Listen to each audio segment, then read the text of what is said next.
जंकू car बंद करने के बाद कार की चाबी उठाई और ग्लासें लगाई और चेहरे पर मुस्कुराहट लिए बाहर जाने लगा।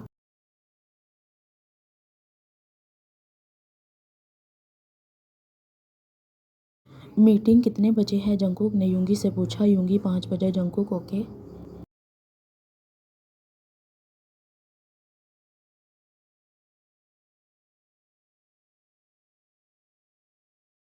टे और जिमी दोनों क्लास के बाहर आ रहे थे।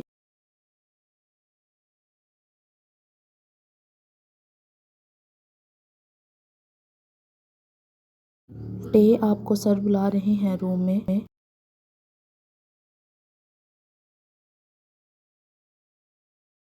टे मुझे पर क्यों? टे ने इसकी शक्ल देखते हुए कहता है।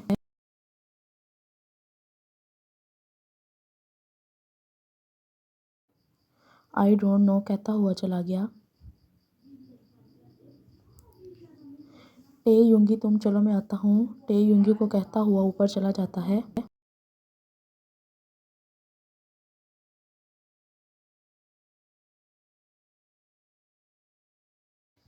ऊपर आकर टे सर को तलाश करने लगा। तभी पीछे से किसी ने दरवाजे लॉक किया। टे ने पीछे मुड़कर देखा।